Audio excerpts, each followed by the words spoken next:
if I were to order certain leathers right now, what are your lead Yeah, times looking like for different tannages and Cordovan, Chrome Excel, football even? I mean, do the lead times vary depending on the product, or is everything roughly the same? sure. No, but absolutely on the product. I mean, certain times of the year and summers are tougher for heavyweight hides because the hide character changes in the summer. It's great for grain clarity, but they tend to get slightly lighter. So as you have experience in making belts at my prices, you want leather that you can cut as far down towards the belly as you can. And if it's easy with a heavy native steer to get you a 9 ounce backbone, I don't think you'd be too happy with a 6.5 ounce belly. Right. So in our world, that beautiful hide with the 9 to 10 ounce backbone gets actually split down. It's a least common denominator thing. So that ends up being something that's 5.5 to 6 or 6 to 7. And if you want to make lined belts, then I can deliver that leather to you more quickly. But full weight unlined belts, you're constrained by the raw material, which is nobody's fault. Unlike most people in the industry, we're not going to try and point the blame finger at anybody, but they don't really know most of the time as they send it to you how many. We work from historical percentages in terms of what the yield of raw material is going to be. And if we say that, 15% are going to be good enough out of this load, then you should get, 150 per thousand. But if you get some that aren't that good, and I've said that I can deliver to you in 12 to 16 weeks, and that over the years recently has been sort of the historical, then you throw in, oh, and by the way, I ran out of some extracts, so there was 2 weeks I couldn't make tanning solutions. Like here for us a month ago, we had 15 guys not show up, so I lost basically 2 days of production that week, and then all of a sudden, oh, and by the way, we've had some people who ordered 3 months ago, and they're not seeing theirs yet. So it's become more of a moving target than any of us would like.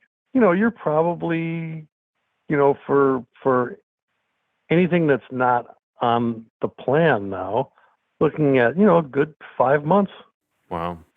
to deliver stuff. And with a shortage of people, I mean, I'm making less cordovan shells, and I have stock to make cordovan shells, but I don't have enough hands. Right.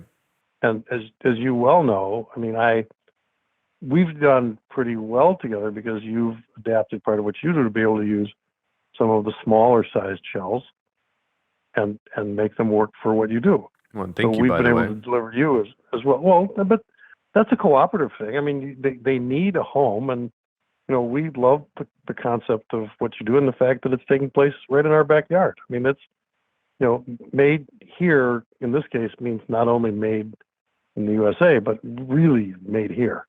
Yeah. And we think that that's very cool. And it's not, the reaction to some of the way the world has handled their businesses as U.S. manufacturers working with other manufacturers. We do try and look out for our U.S. customers, because if we're not looking out for each other, I promise you the rest of the world is also not looking out for us. Something I wanted to go back to on was the seasonality of hides. And that's something that was explained to me I thought was really interesting. But can you explain to me what the difference is between a summer hide and a winter hide and why that's relevant? In very general terms, I can. I mean, it's not. I mean, there are guys that are much smarter on that than me. I mean, but it gets warm, and the animals are under less stress from a lot of different directions, and they naturally don't need to carry as much fat on them, and the hides get slightly thinner. There are other issues, obviously. Their coats get shorter. There's issues with sun. In this case, in certain parts of the country where there was water shortages, the hide reacts adversely to very high heat and not enough water. And in the winter, the coats get long. It's not always straight to freeze, so there's mud and all kinds of things can get caught in their coats, from anywhere from balls of mud to balls of mud that have manure, and and if they're in pastures, if there's urine, and then they hang there, and it can go up against the skin, and you get something that's the equivalent of diaper rash. As those skins get a little heavier, I mean, also you're more prone to see draw and wrinkles, which in a slower chrome tan and a very heavy vegetable retan tend to be accentuated by our process instead of relaxed out as it's done in some other people's processes. And so a lot of that is, I mean, it's cosmetic. I mean, you and I have had to talk a lot of times. You know, I can make you a piece of leather with all kinds of draw and markings on them, which, you know, you've sold very successfully in certain leathers. And it's a cosmetic issue performance-wise. It's not compromising anything. But if you don't like, you know, wrinkles, then this is not going to be your product. And that also figures in as we alter the application of our expected yield percentages to each week's reality in terms of how we can effectively forecast deliveries. I mean, in a perfect non-lean inventory management world, you'd have stock of X amount of each one, and then you just pull from that and you put it into finishing, and it would happen very quickly.